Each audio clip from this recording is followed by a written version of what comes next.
Boa noite a todos. Aqui é a Patrícia, eu estou presidente da DI Brasil e nós estamos, depois de um recesso em dezembro, nós estamos novamente retomando as atividades no projeto Cuidar de Quem Cuida. Esse projeto não é um projeto voltado para pessoas com doença inflamatória intestinal, mas sim para os familiares que convivem, para os familiares, para os amigos, para as pessoas que convivem com as pessoas que têm doença de Crohn e retocolite ulcerativa, porque nós acreditamos que o tratamento não passa apenas pelo medicamento, por nutrição, mas passa também pelo bem-estar, onde as pessoas, onde os portadores estão inseridos, né? Hoje nós vamos trazer trazemos uma provocação muito interessante, é um assunto que é para sacudir mesmo com o papai, mamãe, com a família, porque nós queremos falar sobre o papel das famílias, o papel de papai e mamãe na experiência dos portadores, dos jovens, das crianças e dos jovens que convivem com uma doença inflamatória intestinal, uma doença inflamatória intestinal. Para isso, nós temos uma convidada muito especial. Nós já namoramos o perfil dela, aquele gastroped que a gente já namora há muito tempo, gente. A doutora Mariana Deboni. E finalmente nós conseguimos conciliar as agendas e conseguimos trazer a doutora Mariana aqui hoje. A doutora Mariana, ela é gastroenterologista pediátrica desde 2006. Desde 2010 ela atua nessa área em consultório privado e também na unidade de gastroenterologia pediátrica, lá no Instituto da Criança, na Faculdade de Medicina da Universidade de São Paulo, tá? O Complexo HC. Ela é coordenadora do ambulatório de doença inflamatória intestinal, lá no Instituto da Criança, na FMUSP, e dedica-se às atividades assistenciais, acadêmicas e pedagógicas desde 2010.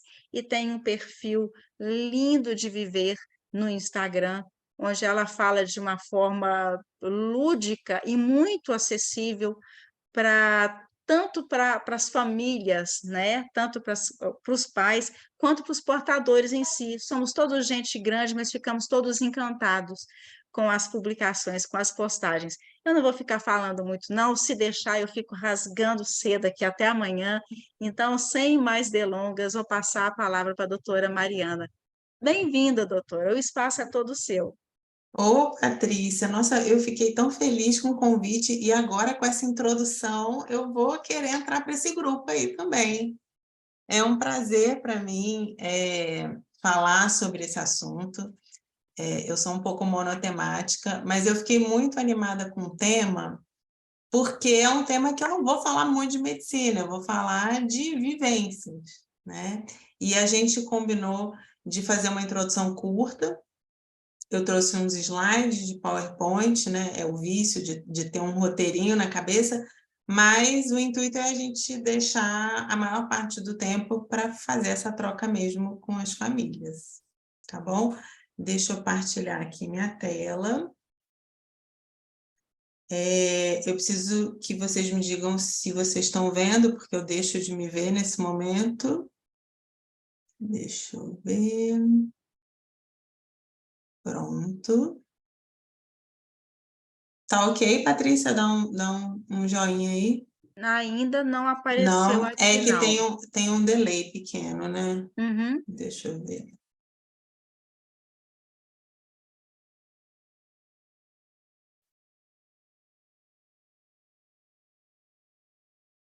Opa. Olha, a Mariana está perguntando se tem problema ela participar, já que ela tem DI e a família dela está assistindo. Não, Mariana, seja muito bem-vinda. Olha, apareceu e saiu, doutora. Eu vou partilhar de novo. A Aham. Mariana foi minha paciente. Ela agora tem 18 anos. Ai, que minha apresentação fechou, veja você. Deixa eu abrir de novo. Fechou. Peraí. Doutora, eu tenho 19, já cresci já. Ela já tem 19, Daqui a gente. pouco eu faço 20. E é uma paciente muito querida. Bom que você está aqui, Mari. Obrigada. Espera aí, pessoal, que a minha tela fechou. Eu estou abrindo de novo.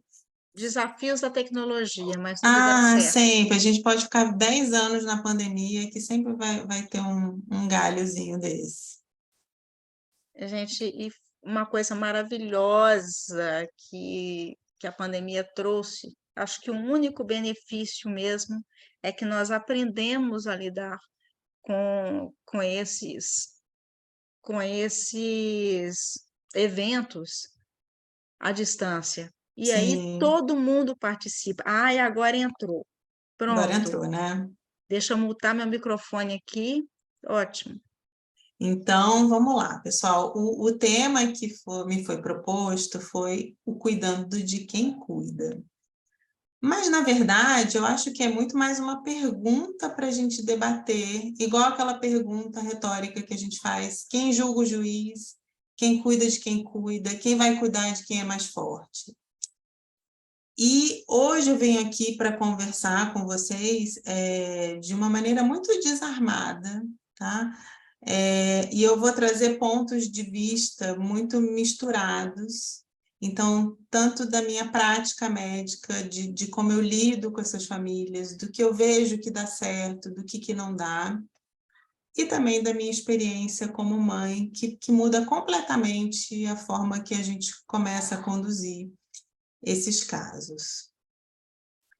E aí, para começar, a gente vem primeiro com os desafios da parentalidade convencional. O que a gente espera da gente mesmo, uma vez que a gente se torna pai, mãe, cuidador? É entender que, já de cara, em todo encontro, existe um desencontro. E é possível se preparar para isso? Hoje a gente tem um monte de cursos para você se preparar para tudo que pode acontecer, mas uma das primeiras coisas que a gente vê que a parentalidade realmente escancara diante dos nossos olhos é que a gente não tem garantias. Não tem como se preparar completamente para as coisas que vão acontecer, porque muito dessas coisas são desconhecidas. E o melhor que a gente pode fazer, a melhor forma de se comportar, é estar aberto a esse desconhecido, que não necessariamente vai ser ruim. A gente costuma ter uma fantasia utilitária de que a gente pode estar 100% e se dedicar 100% a todas as coisas. Então, eu vou ter que ser 100% no trabalho, 100% no casamento, na criação dos filhos, e a gente vê que isso é uma grande falácia. Então, uma das primeiras desilusões, uma das primeiras quedas no exercício da parentalidade é aquela queda da ilusão do controle. A gente vê que, assim como o cabelo, a gente não controla muita coisa na vida. E que não é possível a gente retornar para nenhum ponto anterior da vida. Isso não é só na questão da parentalidade, mas é a questão de todos os grandes eventos da nossa vida. A gente não retoma a nossa vida antes de entrar na escola, ou antes de entrar na faculdade, o corpo depois da gravidez, porque a coisa vai sempre caminhando para frente. E a gente tem um adicional de dificuldade.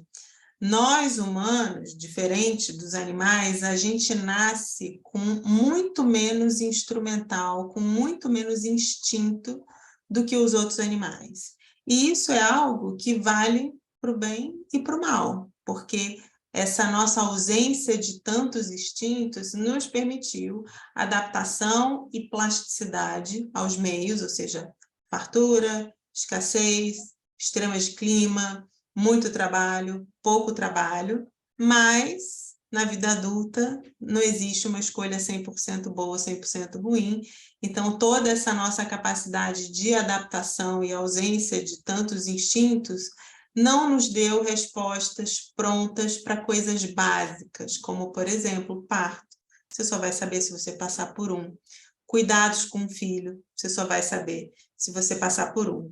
Então, é mais ou menos viver uma vida normal é ter a sensação eterna de que a gente precisa trocar o pneu do carro com o carro andando.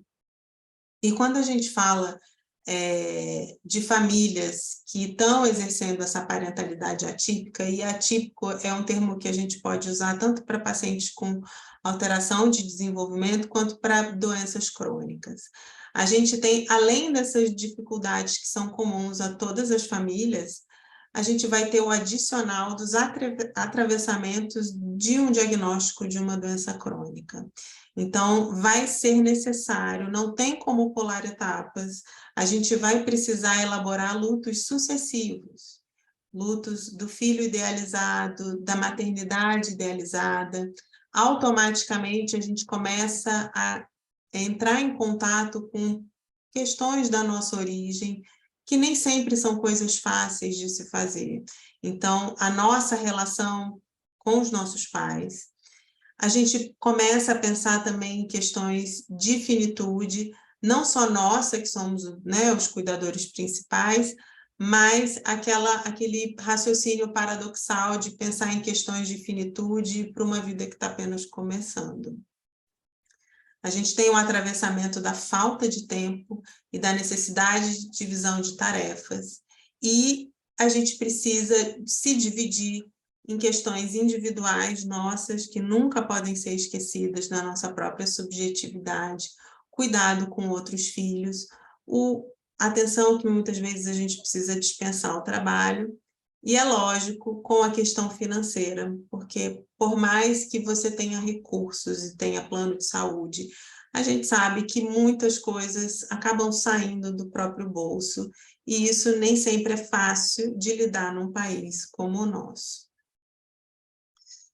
E a mulher, que costuma ser a principal cuidadora, a gente tem por princípio ser forte e ser a raiz e tolerar muitas coisas, e eu tenho medo das pessoas que explodem pouco e que são pouco passionais, porque são pessoas que vão tolerando muito sofrimento em silêncio. Então, a gente precisa prestar atenção nos sinais de alerta de quando estou me aproximando do limite. Então, isso são coisas muito intuitivas, ou seja, a sua mãe pode já ter te dado esse conselho, a sua comadre, o seu marido. Eu queria que vocês vissem essas questões que são sinais de alerta como possibilidades de encarar esse limite, mas não necessariamente se você tiver isso ou se você gabaritar essa lista significa que você está no limite. O que significa é se essas situações estão começando a interferir na sua vida diária. Então, problemas com sono, e isso vale para excesso de sono e falta de sono, e também para despertares noturnos. Cansaço e falta de energia, então, por mais que se tire férias, por mais que você pegue um feriado prolongado e durma bastante, acorda com a mesma sensação de esgotamento. Dores, então, somatização é algo muito comum, tanto nos pacientes quanto nas famílias, quando a carga de estresse emocional está no limite, então, a dor começa a procurar atalhos para sair. Então, dor de cabeça, dor de estômago, dor muscular frequente, mudanças no apetite, e tanto para mais quanto para menos. Irritabilidade, mudanças bruscas no humor, entrar frequentemente em discussões improdutivas, esquecimento, que está muito na moda agora com a onda do Covid, que eles chamam de brain fog, que é aquela coisa que você vai no banheiro, esquece do que você ia fazer no banheiro, começa a fazer uma coisa e não termina. Dificuldade de concentração, então você até tenta ver uma série, mas não consegue dar conta, tenta ver um filme, não consegue chegar até o final. E a questão do autocuidado, que costuma ser algo progressivo, insidioso, que come pelas beiradas, então você deixa de fazer atividade física, você deixa de comer bem, você deixa de pintar o cabelo, se você pinta, e quando você vê, você parou completamente de se cuidar. Mas a pergunta-chave, que é algo que até os psiquiatras fazem, que é uma coisa que dá um certo arremate para ligar o sinal de alerta, é: você perguntar, porque a pessoa já vai um pouco armada e dizer, não, eu estou bem, eu estou ótima, eu estou lidando super bem com os meus problemas. Mas se você faz uma pergunta, qual o seu hobby atual? E qual foi a última vez que você se dedicou a ele? E não vale dizer que é dormir e comer, isso é um grande sinal de alerta. Então, é um sinal de que você não está dando atenção para os seus interesses pessoais. E o que eu tenho agora, entrando como vivências e como conselhos de histórias que se repetem, que eu vejo no consultório e que eu também já passei na minha própria pele, é que a gente precisa ter o hábito de aceitar ajuda ou, no caso, de pedir ajuda. Outro ponto fundamental é a organização. Então, você precisa ter uma agenda, os exames do seu filho organizados, programar férias, programar passeios, porque senão essas coisas começam a se sobrepor e o que é sacrificado primeiro é o lazer, é o autocuidado, é o hobby. Autocuidado básico, isso, né, não precisa ser médico para orientar. Aceitar que não existe perfeição, então você vai ter épocas que você vai estar com alto rendimento, outras nem tanto. Para aquelas pessoas que têm fé, vida espiritual, então viver na sua comunidade, da sua religião, isso é muito importante, isso dá bastante senso de pertencimento e dá propósito na vida. Então, aqueles que têm fé, eu sempre incentivo que ingressem na vida espiritual. Avaliar bem a hora de entrar no grupo de apoio, que ela é excelente no momento do diagnóstico, porque você vai dividir angústias, dividir experiências de outras pessoas que já estão um pouco mais na sua frente, mas também ponderar o momento de sair deles. Então, nem todo grupo a gente pode considerar um grupo saudável. Então, se você começar a melhorar e ver que é um grupo que não está mais te trazendo apoio, tranquilidade, calma, talvez seja a hora não de sair, mas de se afastar um pouco desses grupos. Você precisa avaliar a possibilidade de terapia pessoal, que não é fácil, né? Nós estamos falando de uma doença crônica, que não tem cura e que vai precisar fazer exames frequentes, e buscar a equipe médica que atenda às suas expectativas. Eu deixei esse item por último, porque eu queria fazer o encerramento especificamente nesse ponto. Então, quando eu falo equipe médica que atenda às suas expectativas, é lógico que tem um perfil de cuidado. Cada família tem um perfil de médico preferido e a gente tem muitos médicos disponíveis no mercado. Então, tem famílias que preferem consultas mais demoradas, com mais explicação, outras já consultas mais breves e diretas, famílias que querem um médico que responda com agilidade o WhatsApp. Então, assim, tem um médico para cada expectativa de família. Mas algo que vocês devem fugir, e que eu vejo que tem muita gente que perde muito tempo, dinheiro e qualidade de vida, é com a má prática médica. E lembrar que a má prática médica, ela é muito difícil de ser identificada, principalmente se você não for da área da saúde. Enquanto um charlatão é fácil a gente identificar, um charlatão não, um exercício ilegal da medicina, né? Uma pessoa que não é médico se passando por médico, esse tipo de má prática, ele pode ser difícil, ele pode te capturar num momento muito sensível da vida. Então, algumas dicas para fugir desse tipo de prática ruim da medicina. Então, médicos que se dizem expert em especialidades que não existem, por exemplo, médicos quânticos, sistêmicos, holísticos, médicos onde você vai e começam a te dar uma série de diagnósticos adicionais que frequentemente são baseados apenas em resultado de exame, não são em queixas que você ativamente reportou para ele. Fuja de terapias alternativas e principalmente com promessas curativas e aqueles nomes que cheiram a trambique, como suplemento de imunidade ou, por exemplo, dietas excessivamente restritivas por tempo indeterminado. Fique com a pulga atrás de orelha para profissionais que fazem uso indevido de redes sociais, então aqueles que postam antes e depois, aqueles que divulgam taxas de sucesso que são muito diferentes do que a gente vê habitualmente, e aqueles que divulgam que tem um método próprio, um protocolo próprio. Outro médico que use excessivamente termos, jargões da medicina. Então, uma das práticas, uma das coisas que a gente aprende na faculdade e que a gente vai aperfeiçoando com o tempo é essa transformação da linguagem técnica para uma linguagem acessível. Então, isso mostra que você tem repertório, que você sabe traduzir essas informações. Fique com medo se a sua vida começar a ficar cada vez mais limitado. Então, se você começa a ter uma polifarmácia, remédio para um monte de coisa, dieta para um monte de coisa, isso não é vida. Você não precisa viver assim. Procure sempre o registro de especialidade médica no Conselho de Medicina, então a gente chama de RQE. Então, veja se ele está capacitado a fazer o que ele diz que faz. E tome muito cuidado para prescrições da moda que são ditas personalizadas, mas que, na verdade, a gente sabe que é um Ctrl+V, Ctrl+C. Ou médicos que exigem que toda medicação seja manipulada e, pior ainda, manipulada em farmácias específicas. Eu queria que vocês notassem que toda prescrição ela envolve um ato médico. E, portanto, ela, por definição, ela é personalizada. Você não precisa ir num médico super especialista para ter essa prescrição tão individualizada assim, porque, por princípio, ela é sempre individualizada.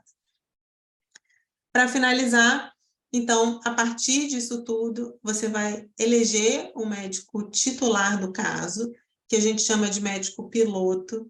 Nem sempre esse vínculo é feito com o primeiro especialista, então, às vezes você dá sorte e consegue esse match, mas às vezes você precisa percorrer um caminho. E o que seria um médico piloto? Quando a gente pensa num avião, existe até o copiloto, mas quem pilota é só uma pessoa, é o piloto. E esse médico, ele é um médico centralizador de condutas. Pode ser o gastro, adulto, pediatra, pode ser o pediatra, pode ser até de uma outra especialidade. Mas é uma pessoa que vai reunir as condutas, que vai enxugar a prescrição, que vai evitar a coleta de exame desnecessário, que vai impedir que esse paciente seja fragmentado em muitas especialidades. E é o porto seguro dessa família. Então, é um médico acessível, que responde mensagem, que orienta quando é hora de procurar pronto-socorro, que orienta quando é hora de tomar o antibiótico. E esse médico piloto é, caracteristicamente, o médico do começo de tratamento, que é do começo, do tempo zero, do tempo diagnóstico, onde é comum as pessoas ficarem muito perdidas. Só que depois, com a progressão do tratamento, a gente deixa de ser esse piloto e a gente passa para uma espécie de torre de controle. Ou seja, a gente vai te dar um mapa, a gente vai te dar as orientações, mas você vai voar sozinho, você vai chegar no seu destino sozinho e vai começar a ter muita autonomia de decidir, você não vai ficar tão dependente do aval desse médico piloto. E para encerrar, pessoal, lembrar que o ato de cuidar de uma criança, ela não depende de gênero nem de grau de parentesco. O ato de cuidar está muito definido pelo laço que se tem com esse paciente. E os laços eu recomendo que eles não precisam e eles não devem ser únicos. Quanto mais gente envolvida no cuidado, melhor para essa criança e melhor para os cuidadores. Fiquem atentos para tentar separar o que é excesso de informação ou se isso é um excesso de opinião, que pode ser que te deixe mais perdida e que aumente o seu sofrimento de forma desnecessária. E muito cuidado com a felicidade unidimensional, que é essa felicidade plana, instagramável, que parece que está todo mundo feliz, que é uma felicidade editada, mas, como eu falei, ela só tem uma dimensão. Então, ninguém sabe o que está atrás, embaixo, ao lado, o que foi preciso para aquela foto sair perfeita. Então, não se engane que isso não é a tradução de felicidade. E como último slide, eu queria postar essa reportagem que saiu na Folha de São Paulo essa segunda, sobre a biografia do Marco Nanini. E o título da biografia se chama O Avesso do Bordado, e foi escrito pela Mariana Filgueiras, e ela disse que escolheu esse título do livro porque as bordadeiras sempre dizem que o mais importante de toda peça de vestuário não é a sua face, mas o seu avesso, as linhas, os forros, os aviamentos que dão estrutura à vestimenta. E se eu achei lindo, e se tem uma analogia que pode descrever o cuidador do paciente com doença inflamatória intestinal, é justamente as bordadeiras que fazem o avesso do bordado. Ok? Muito obrigada. Obrigada, doutora, obrigada. A senhora estava falando e estava passando mil coisas aqui na minha cabeça de experiências pessoais mesmo que eu já tive com os meus pais doentes, né? Eu perdi meus pais recentemente, mamãe em dezembro de 2019, papai em julho de 2020, por causa da pandemia. E o quanto isso impactou na minha vida e na vida das minhas irmãs. Então, isso fica muito claro para mim. É uma experiência pessoal que eu vivi, o quanto que foi importante eu fazer terapia nessa época, sabe? Quando eu vi que as questões com as quais eu tinha que lidar, comecei a fazer terapia, comecei a cuidar de mim para ter forças para levar isso adiante. E hoje, uma coisa que eu falo com o pessoal da diretoria, eu falo muito com o pessoal da DI Jovem, principalmente. Hoje, por exemplo, teve uma reunião do Conselho Interministerial de Doenças Raras, e um rapaz da DI Jovem, um membro da DI Jovem, ele é nosso representante nesse conselho, nesse comitê. Aí ele falou, Paty, mandou mensagem no WhatsApp, eu estou sentindo muita dor. Eu falei, João, o que você está fazendo na reunião ainda? Mas que é importante. Eu falei, pode ser importante o tanto que for. Vá descansar. Você precisa cuidar de você para cuidar depois do outro. Quando nós falamos, você estava falando aí dos pilotos, né? Do médico piloto, me ocorreu as instruções de segurança. Em caso de despressurização, coloque a máscara primeiro em você, depois você coloca no outro. Porque se você morrer, meu amigo, já era, você não vai conseguir cuidar de ninguém. É isso, eu fico muito entusiasmada fiquei muito entusiasmada com sua fala, muito tocada, porque passou por uma experiência pessoal minha, não enquanto eu sou mãe de uma pessoa com retocolite ulcerativa também, além do meu diagnóstico, mas isso aí para nós já é uma coisa que já é uma situação comum, já é uma coisa muito tranquila de lidar, mas em outras situações da minha vida. Então, não tenho como agradecer, e eu quero convidar agora aos presentes, ao pessoal que está aqui, a abrir o microfone, abrir o vídeo, se quiser, para conversar com a doutora Mariana. Vocês querem continuar essa conversa de forma gravada ou vocês querem que a gente pare o vídeo? O que vocês preferem? Por mim, Bom, experiência. pode continuar gravando por mim. Eu queria também falar um pouquinho. Eu tive essa experiência como paciente, de ser cuidada quando eu realmente mais precisei, quando estava no auge da doença de Crohn, e o que a doutora falou, dessa questão de somatizar, né? Eu fui somatizando, trabalhando, não parava de trabalhar, fiquei um ano toda. Eu recebi o diagnóstico mesmo, eu sofro de doença de Crohn desde a adolescência, mas eu recebi o diagnóstico quando eu tinha 34 anos. Então, isso foi no início de janeiro de 2016. 2017, eu passei o ano todinho enfiando a cara no trabalho. De 2018 para cá, acabou, cara. Não consegui mais trabalhar, né? Minha mãe teve que vir, minha mãe tinha ido para o interior, né, para um propósito dela. Ela teve que voltar em 2019 para cuidar de mim, porque não tinha condições, eu morava sozinha. E também nessa questão de cuidar do outro, né? Eu já estava mais estabelecida. E minha avó, perdi minha avó em agosto, e era minha tia, e eu que cuidava, assim, mais dela. Inclusive, quem ficou no hospital com ela fui eu, uma semana praticamente inteira, minha avó na UTI, e ela, né, se foi nessa semana. E depois disso, e nesse período que eu fiquei com ela, sabia que a doença poderia atacar pelo estresse, por tudo. Minha avó era uma referência também materna minha, mas eu fui passando por cima de tudo aquilo, a adrenalina também acho que sobe. Na hora ali a gente quer mais realmente cuidar do próximo, como a Patrícia mesmo já me chamou muita atenção, sabe? Ela puxa a orelha mesmo da gente, ela fala, Carla, às vezes eu estou em crise, e ela fala, vai cuidar de você, a gente não consegue cuidar da gente, cuidar do outro, primeiro se cuida. E realmente, depois que minha avó se foi, eu tive que voltar para terapia, né? Hoje eu faço terapia individual, né? Continuo com o meu tratamento, eu uso imunobiológico, mas a doença, ela veio afetando mais o emocional dessa vez, depois que eu perdi minha avó. Mas, enfim, minha mãe hoje saiu de férias, já estou bem melhor, tanto que assumi outros compromissos junto com a Patrícia, com as associações, tanto aqui do Estado, do Espírito Santo, junto com a diretoria também da DEI Brasil, e vamos tocando em frente. Acho que é isso, a gente vai realmente cuidando da gente, cuidando do outro.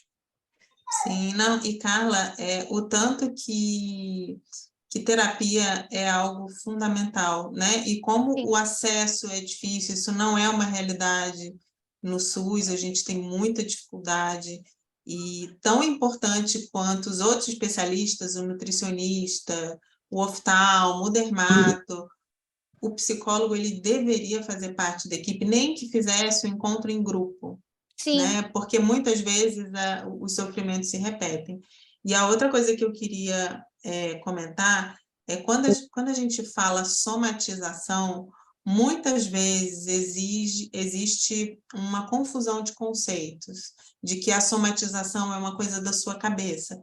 Não é. A somatização, ele é um sintoma real, ele existe, a barriga dói, o pescoço dói, a cabeça dói. Então, pela medicina, ele não é encarado como uma invenção, uma simulação, ele existe de fato. Tá? E ele é tão importante quanto qualquer outra doença orgânica. Olha, a Bruna fez uma pergunta, a Mariana Duarte está com a mãozinha levantada ali, mas a Bruna fez uma pergunta no chat aqui, e aliás, ela até falou, pode continuar a gravação. Gente, o que vocês quiserem, a gente continua, senão a gente para, tá? Para vocês ficarem à vontade para interagir. Bom, a Bruna perguntou, doutora, esse médico piloto, se ele existe, mesmo quando o paciente passa no SUS e é atendido pelos residentes, como no caso dos hospitais de faculdade? Existe. Lá no ambulatório do HC, a gente tem uma carteira de pacientes muito grandes. A gente tem no ambulatório, por semana, passam em torno de um dia só na semana, um período por semana, e a gente atende entre 18 e 20 pacientes. Não tem como eu atender fisicamente esses pacientes, mas sou eu que discuto 100% da conduta. Então, eu posso falar isso pelo serviço que eu atuo. Nem sempre você vai encontrar essa pessoa na primeira tentativa, mas esse é o mundo ideal. Quem que perguntou? Foi a Tatiana? Foi a Bruna. A Bruna.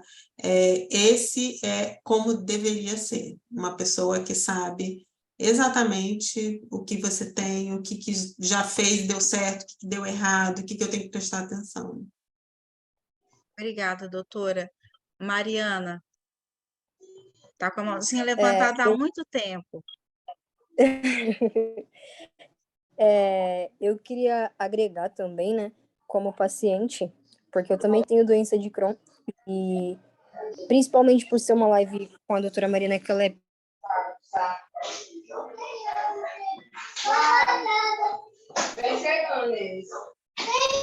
pediatra, né?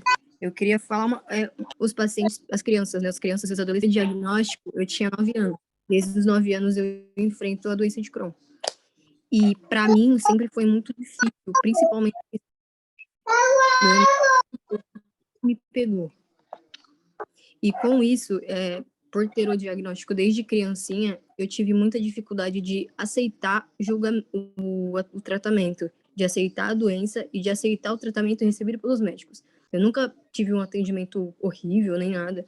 Pelo contrário, a doutora Mariana sempre me acolheu muito bem, mas eu sempre tive um sentimento de rejeição, porque eu sempre sentia que, assim, até então eu era uma criança que não sentia dor, eu só brincava e tal, e do nada apareceu um monte de dor, apareceu algo desconhecido, eu não entendia. Então, duas coisas que eu acho muito importante para quem para as famílias no geral, não escondam nada, porque quando a gente descobre pior, e a gente sempre descobre o que está acontecendo, a gente pesquisa muito, pode ter certeza que provavelmente a gente sabe mais que vocês. E outra coisa sempre tenta não desiste da pessoa no tratamento, porque eu desisti do tratamento várias vezes, e talvez isso aconteça, e eu tive muita dificuldade de aceitar que um dia eu estava bem e outro dia eu não estava. Eu fui começar a aceitar, literalmente, tem uns 2 meses, 3 meses, se tiver, que eu fui começar a aceitar melhor e entender o que estava acontecendo. E principalmente para quem é criança e adolescente, passa por essa fase, assim, da transição entre a fase de criança e a fase de adolescência e adulto, a gente fica muito confuso.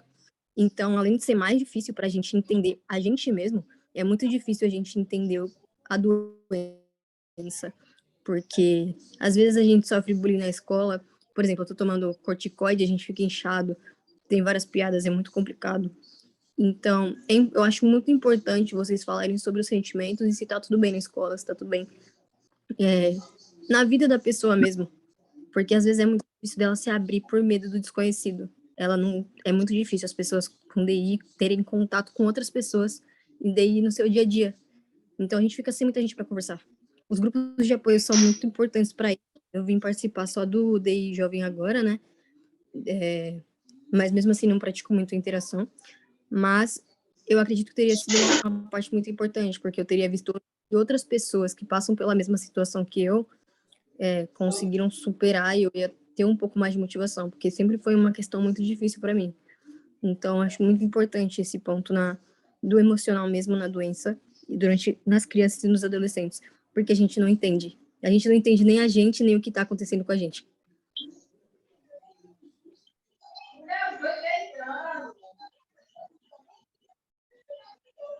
Sim, esse relato da Mari é muito comum.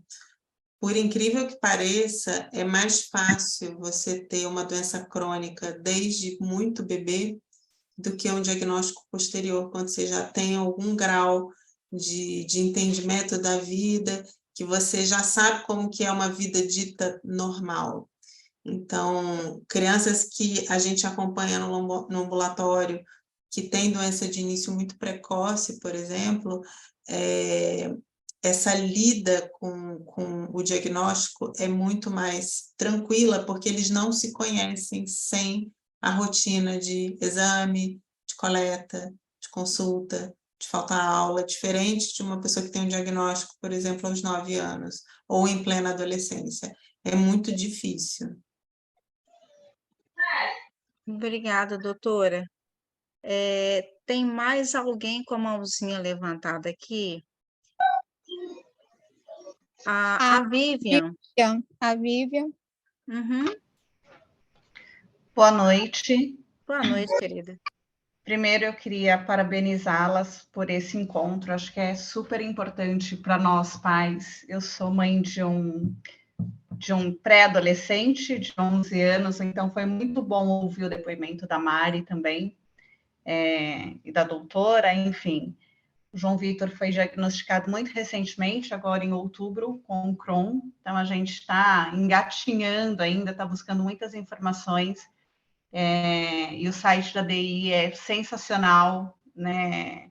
Abre muitos caminhos, tira uma angústia, né? Porque tirar a angústia é difícil nesse momento, mas a gente consegue ver que tem um horizonte pela frente, que tem muita gente enfrentando a mesma situação. Enfim, eu, graças a Deus, acho que tive a sorte de encontrar esse médico piloto logo no início, acho que é um colega da doutora Mariana, lá do Instituto da Criança, na HC. É um médico que tem nos acompanhado, que tem nos ajudado bastante, muito esclarecedor. E, enfim, eu acho que o mais difícil nesse diagnóstico tão recente é um pouco do que a Mari colocou, é a aceitação. E não só para o paciente, mas para os pais, né? Porque você tem uma criança, e no caso do meu filho especificamente, ele era uma criança que nunca teve um resfriado. E a gente sempre fala, tem a imunidade muito alta, porque foi para o berçário super novinho e nunca teve nada, e de repente você lidar com uma doença assustadora, mas que a gente está, enfim, está com muita fé, como também disse a doutora, de que tudo vai dar certo, estamos medicando, estamos praticando o lado espiritual para tentar lidar melhor com isso, uma terapia, e enfim, a interrupção aqui foi muito mais para parabenizá-los por esse evento, por essa conversa, porque é um dia atrás do outro, né? As pessoas falam, como você tá? Eu falo, hoje eu tô bem, amanhã não sei, ontem não estava tão bem assim, é um dia de cada vez, mas muito bom e muito obrigada por esse espaço que vocês abriram e que espero que tenham outros para que a gente possa dividir um pouco. Muito obrigada. Vivian, vai dar tudo certo. Eu sei que você está em excelentes mãos. E tem uma analogia que eu faço, que nesse começo de caminhada a gente sente que está com uma espada na cabeça, né? Você não consegue pensar em outra coisa. Então, até quando você escuta uma piada acha graça, na mesma hora você lembra que a espada está na cabeça e já fica triste de novo. E você vai ver que com o passar do tempo, com a estabilização, isso não vai ser um pensamento tão intrusivo quanto está agora.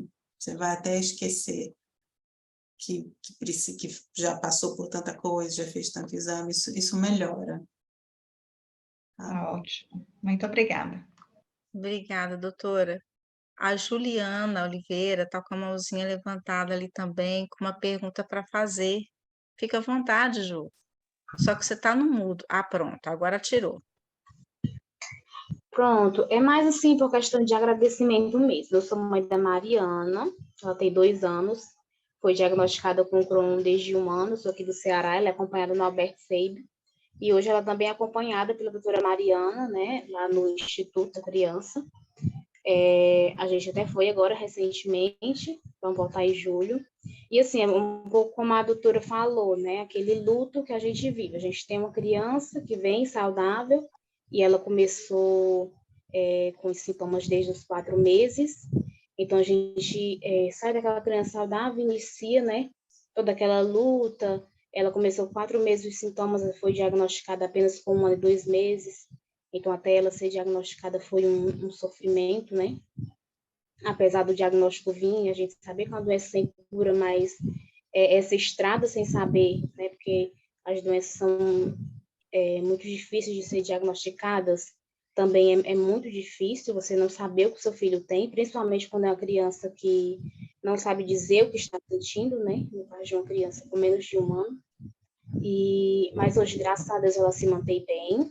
O grupo Cuidar de Quem Cuida foi uma bênção na minha vida, né? Como a Mariana estava falando aí, a gente não tem, às vezes, com quem conversar, porque nem eu mesma sabia, né, desse Crohn que existia, fui conhecer através dela, e esses grupos ajudam demais, muito mesmo. E a doutora Mariana também, né, graças a Deus, foi colocada aí na nossa vida, é uma Mariana cuidando da outra, né, então é uma bênção muito grande, e hoje ela está com 2 anos e meio, e está se mantendo bem, graças a Deus, e muito bem cuidada. Então é só para agradecer mesmo por estar aqui. Que bom, Juliana, você voltou, você ficou um tempão aqui, né? Você estava em São Bernardo, não foi? É, Que bom saber que você está na sua cidade. Tem um recadinho do coração aqui da Cristina para Mariana Duarte. Falando importante o seu relato, Mariana, obrigada. Meu filho tem 10 anos, diagnóstico de Crohn há 1 ano. Além dessa questão, meu filho também tem que lidar e aceitar outra condição, ele também é autista. Então, eu estou em casa, tá, gente? E a minha cachorra participou ativamente do encontro. Oh, meu Deus! Então, são duas condições de aceitação e dificuldade. A Janaína também, tudo para Mariana Duarte. Aí, Mari. Aí, Mari, muito obrigada pelo seu depoimento, que ele foi muito valoroso. O filho da Janaína tem 14 anos e tem Crohn desde os 8. Estou firme com ele, estamos juntos. Sim. Tem a manifestação da Mariana também. Só um minutinho. Pode ficar à vontade para falar, viu, Se Mari? eu puder interromper um minutinho. Isso. Obrigada. Uma outra questão, né, sobre aceitação, esse lance de aceitação, é que faz... Não sei nem quanto tempo faz, gente. Deve fazer mais ou menos 1 ano, deve ter feito 1 ano e pouquinho agora, que agora eu passei pela fase de aceitação também pela ostomia. Eu tive que passar pelo procedimento cirúrgico, coloquei aquela bolsa de colostomia, né? A minha, no caso, é uma ileostomia. E também eu tenho essa outra questão, né? Essa deficiênciazinha aí. Então, é outra questão que foi muito difícil. Foi muito difícil aceitar. Foi mais fácil do que a doença. Eu consegui, porque assim, eu acredito muito que é muito mais fácil a gente aceitar quando a gente percebe a mudança, percebe o resultado. E a ostomia, por mais que eu tenha sofrido muito, porque eu não sabia cuidar, foi algo, quando eu aprendi, eu via que eu não precisava sentir mais medo de ter crise e ter que ir no banheiro toda hora. A primeira vez que eu consegui terminar um filme, sem precisar sair 15 vezes para poder ir no banheiro, foi assim, eu fiquei, nossa, não quero nem tirar. Foi um pensamento que eu fiquei, nossa, não quero nem tirar, porque melhorou tanto a minha qualidade de vida, que eu consegui ver por esse outro lado, sabe? Mas eu conheço muita gente que possui a ostomia, né? Porque graças a Deus a gente consegue retirar essa bolsa gratuitamente. E querendo ou não, vamos torcer para que não, mas a gente não pode esquecer que talvez sempre existe a possibilidade disso acontecer. E não é só para quem tem DI, é para qualquer pessoa. Para qualquer pessoa, sempre existe essa possibilidade. Algumas mais, outras e outras menos. Mas o mais importante é a gente perceber realmente o bem que está fazendo. Porque eu já tive contato com muitas pessoas que rejeitam a bolsa e aí fica muito mais difícil mesmo. Então, é outra questão também que eu me identifiquei quando eu li esse comentário sobre a aceitação, porque no caso da criança é o autismo, mas no meu caso foi outro tipo de deficiência que, querendo ou não, talvez sejam ainda mais difíceis por serem deficiências não visíveis. E agora que as pessoas começaram a ter noção que existem deficiências que não são vistas a olho nu, assim, né, vamos dizer. Então é complicado, a gente enfrenta muitas situações constrangedoras. Às vezes eu estou no assento preferencial e me tiraram já de lá, já bati boca, porque realmente as pessoas não têm essa noção. E é muito ruim a gente ver que as pessoas não têm essa noção e também perceber que existem pessoas mais velhas que conviveram a vida, sei lá, 5 anos com ostomia, não tem chance de tirar, no meu caso tem a chance de tirar ainda, e é muito ruim a gente ver a pessoa viver se rejeitando desse jeito, sabe? Sendo que faz tão bem para ela. Por mais que não seja esteticamente bonito, é muito ruim ver outra pessoa na mesma condição que a gente e a gente aceitando tão bem e a pessoa rejeitando tanto.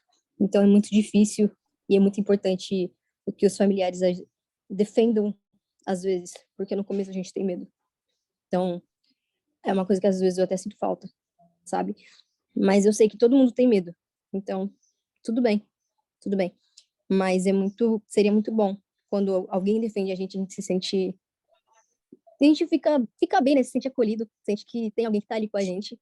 Então, foi muito importante ter... Eu tive muitas pessoas que me defenderam várias vezes, que brigaram por mim, e que fazem isso até hoje.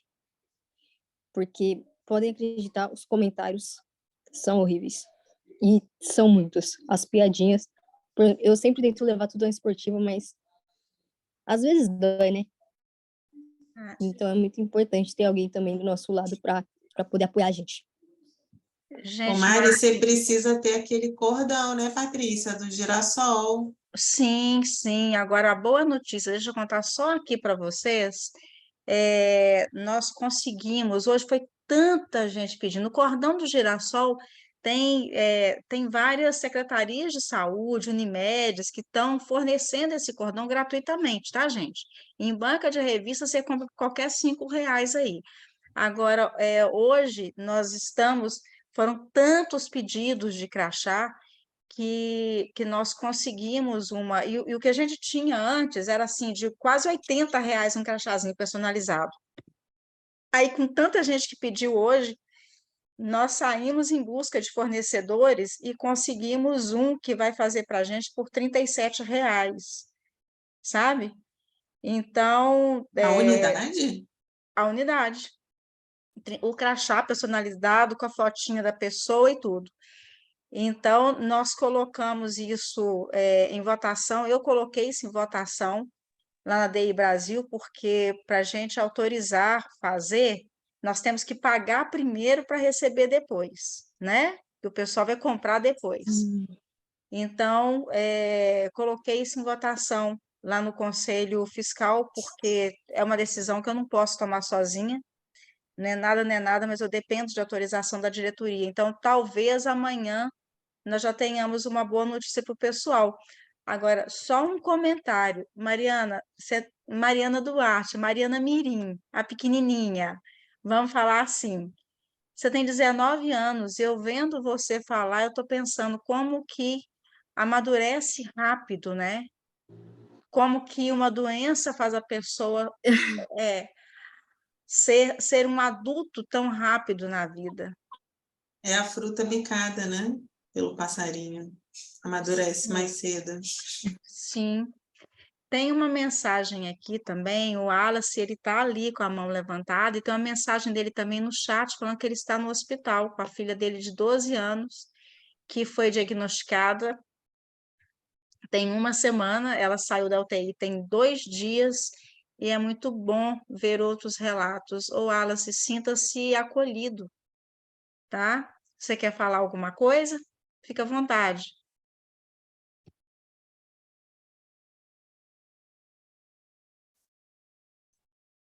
Wallace, nós não estamos te ouvindo, você está no mudo. Agora, consegue me ouvir agora? Boa noite a todos. Boa noite.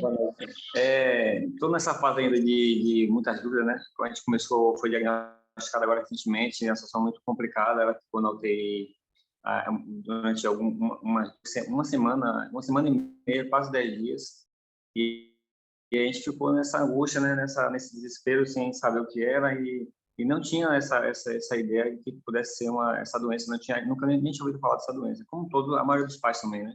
Então, a gente ficou nesse desespero, mas depois que eu soube o diagnóstico, assim, pré-diagnóstico, ainda não tem diagnóstico fechado, mas já a colonoscopia, basicamente, já está definido já isso mesmo. Tem uma marca na pele também, outros sintomas que são característicos do Crohn. Aí, é tudo muito novo, mas eu queria somente tirar uma dúvida com a doutora, que eu procurei, a gente pesquisa muito na internet, né? Aí, só que essa dúvida eu não consegui tirar. Em algum momento, o paciente pode ficar, também pelo relato da Mariana também, eu fiquei com medo, porque essa dúvida também é muito pertinente. Em algum momento, o paciente com Crohn, ele pode ficar sem tomar um remédio, sem tomar medicação? Em algum momento, essa medicação pode ser parar por um tempo, ou não? Sempre, a medicação vai ser sempre presente na vida da pessoa. Essa é uma dúvida que eu queria tirar, até porque lá para frente a gente não sabe, né? Eu vi relatos de pessoas dizendo, eu fiquei tomando uma medicação 10 anos, e não tive nada, tal. Então, isso eu queria ter essa noção, doutora. Oi, Wallace, eu espero que a sua filha se recupere logo. É uma alegria saber que já está fora da UTI. E um dos primeiros passos e mais importantes é a gente nomear o que está acontecendo. Então, de certa forma, é um alívio saber o que tem. porque é muito angustiante você passar por toda essa via crucis, pode ser isso, pode ser aquilo, vamos fazer mais um exame. Então, a partir do momento que a gente tem um nome do que é, a gente já está numa situação melhor. Por definição, as doenças inflamatórias intestinais, mas especificamente a que você está falando, que é a doença de Crohn, ela é uma doença crônica, ou seja, não existe uma cura neste momento para essa doença. Mas não ter cura não significa que não tem tratamento. Hoje a gente tem tratamentos que são excelentes e que vão levar a sua filha para a vida normal que ela tinha antes. Vai para a escola, vai estudar, vai namorar, vai casar, vai ter filho. Essa é a promessa. Então, nesse momento, a gente não trabalha com cura, mas se você for ver na medicina, hoje a gente cura muito pouco, né? Cura uma gripe, um resfriado, uma pneumonia, uma unha com micose. O resto é tudo crônico. Mas a grande diferença é que, por exemplo, há 50 anos atrás, doença crônica era sinônimo de morador do hospital. Então, elas eram muito tratadas em hospital.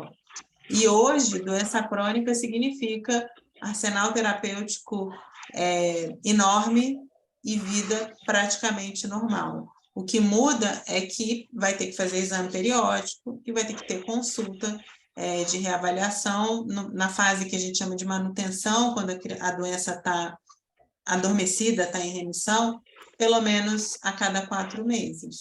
Tá? Mas hoje, nesse momento, a gente não fala de cura. Mas não dá para tirar a esperança, porque hoje a medicina está avançando a passos largos, né? Vide vacina do Covid, que foi desenvolvida em plena pandemia. Então, é isso. Obrigado. Obrigado a todos. O Wallace, olha, tem uma informação importante, você, vamos falar, é um pai fresco, né? É um pai de uma pessoa com DI que está se encontrando agora. Os medicamentos, todos eles, basicamente, eles são fornecidos pelo SUS, tá? Então, eu não sei se você já tem acesso a essa informação, mas fica muito atento a isso.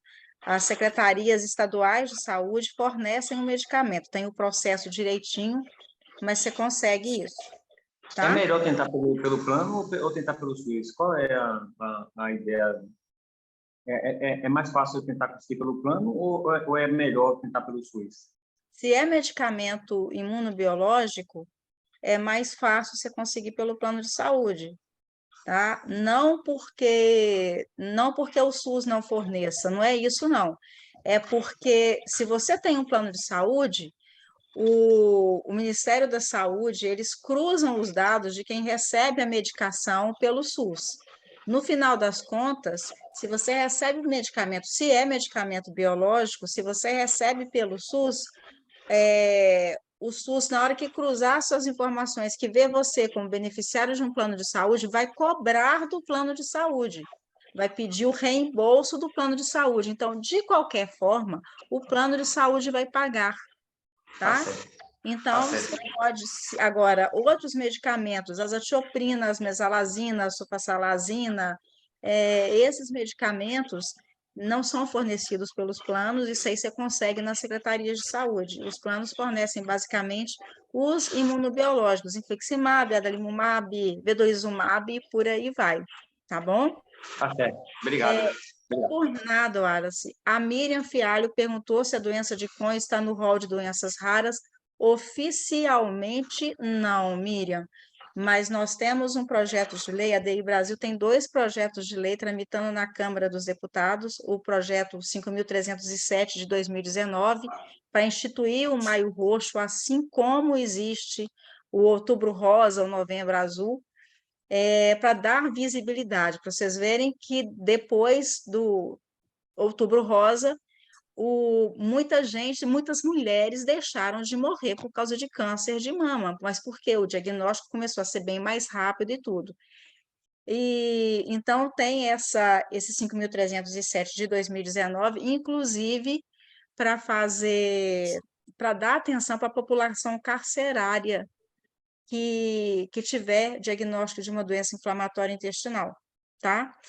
E nós temos também o projeto 825 de 2022, do 825 ou 852, acho que é 825 mesmo, para declarar, para reconhecer a retocolite ulcerativa e a doença de Crohn como doenças raras e graves. Isso aí abre precedente para uma série de coisas, para benefícios previdenciários, benefícios fiscais, tá? Mas primeiro precisa desse reconhecimento oficial.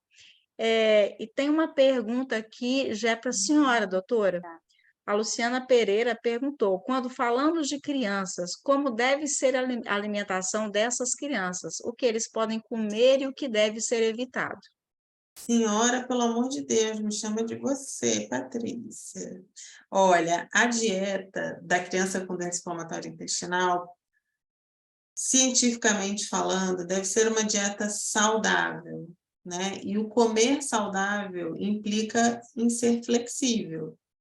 Então, o que conta é o que você faz na maior parte dos dias. Então, uma alimentação equilibrada, com todos os grupos alimentares, com proteína animal, rica em cálcio, que não difere em nada da alimentação de outras crianças. Essas dietas de exclusão, de glúten, de lactose, isso não tem comprovação científica, e isso pode agregar uma morbidade, um grau de sofrimento que vocês não têm ideia para uma criança. Às vezes, a parte mais pesada do tratamento pode ser fazer uma dieta que, no fim das contas, não é necessária. A única coisa que tem comprovação científica e que deve ser evitada são os alimentos altamente processados e industrializados. Não é que não possa de jeito nenhum, mas não deve fazer parte da rotina. Mas isso está subentendido numa dieta saudável, né? É uma dieta rica em produtos naturais. Obrigada, doutora. Pessoal, só para nós finalizarmos, a Juliana ainda está com a mãozinha levantada. Você tem mais alguma coisa para falar, Ju? Ou ficou aí levantado mesmo? Ok, ok. Só para nós finalizarmos, para quem está chegando agora e não viu, nós colocamos aqui no chat uma lista de presença online para vocês preencherem. Não tem coleta de dados pessoais, só o nome e o endereço, tá? Que é para nós enviarmos essa lista. Essa lista será enviada para a Fricô. A Fricô, ela apoia o projeto DI Jovem, né? A DI Jovem e o Cuidar de Quem Cuida é um dos projetos dentro da própria DI Jovem, e eles vão enviar os brindes para vocês que participaram desse nosso encontro, tá bom? Então, todo mundo está aqui no chat, preencham a lista de presença. Se vocês tiverem mais alguma dúvida, para a gente não se alongar muito, porque senão fica cansativo, a doutora Mari, ela ela é autora do perfil Gastroped no Instagram, lindíssima a página dela. Eu acho que todo mundo que está aqui encheu esse encontro hoje, mas eu acho que é porque todo mundo está aqui de carteirinha de fã-clube, né? Todo mundo já deve conhecer, eu não devo estar contando novidade para ninguém da sua página, do seu perfil. É lindo de viver. E eu passo a palavra a você, a senhora não, para fazer o nosso encerramento, doutora. Fique à vontade. Ô, Patrícia, eu vou agradecer mais uma vez a oportunidade, me prontificar aqui e ajudar, se você precisar de algum suporte, eu sou acessível para as pessoas que estão aqui nessa live. Eu sempre que possível tento responder as mensagens lá no direct. É lógico que eu não posso dar muitas opiniões em relação específica a tratamento, mas o meu desejo com essa página da Gastroped Brasil é justamente me aproximar dessas famílias. Não é o benefício financeiro, nem de vaidade, nem de nada disso. É dividir um pouco das minhas vivências, me aproximar de vocês, e muito do que eu falo ali, eu falo para mim mesma, porque eu também tenho as minhas questões, os meus sofrimentos, então isso é uma forma também de fazer um diário digital.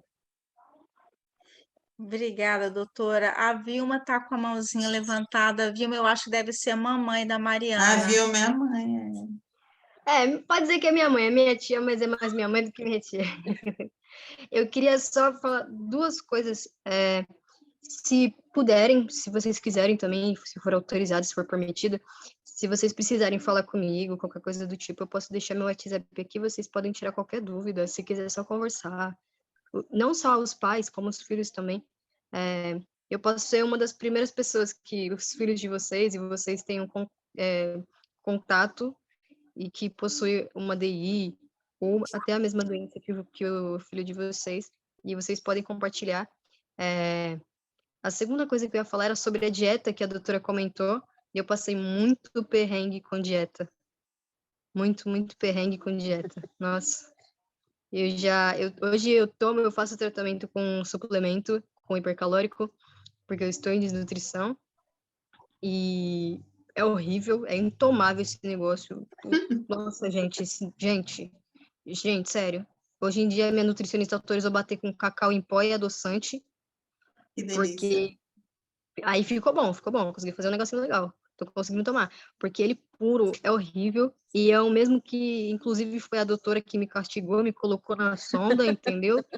Ela fez isso, me deixou 8 meses tomando negócio, entendeu? Na sonda. Gente, eu fiquei 8 meses sem comer nada. Mal água eu bebia pela boca, imagina.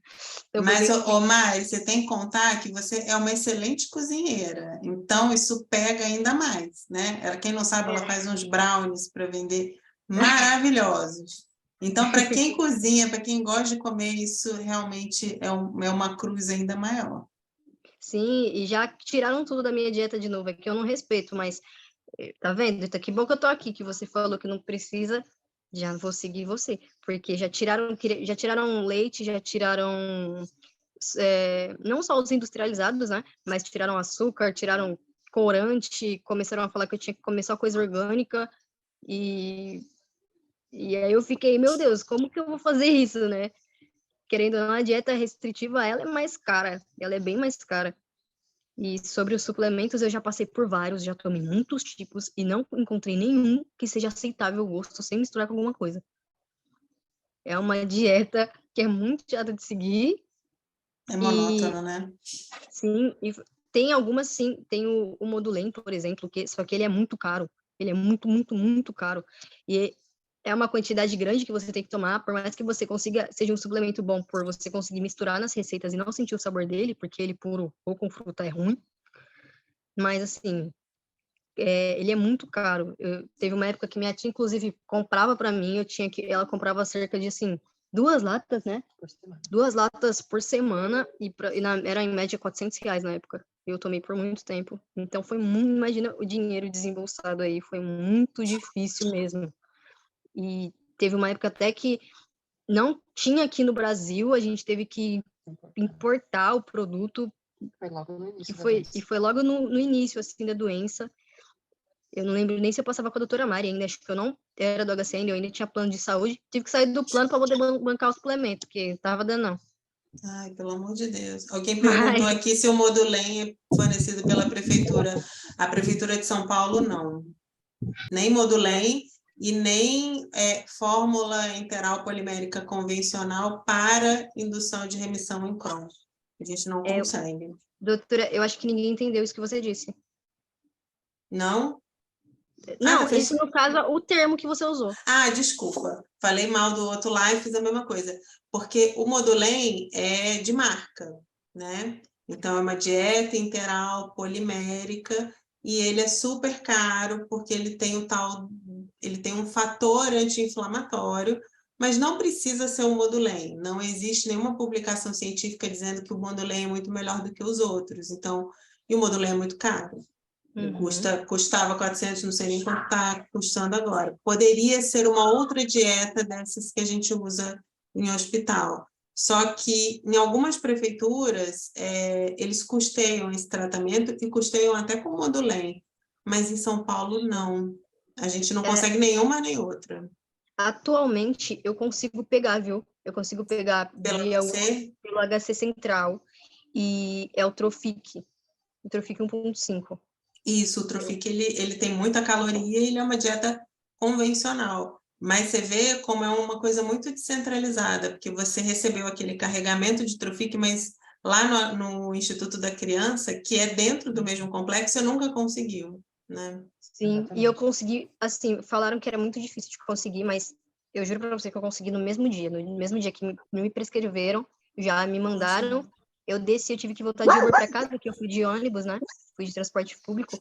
Tive que voltar de Uber para casa, porque me mandaram 2 caixas e meia, com 12 litros cada caixa.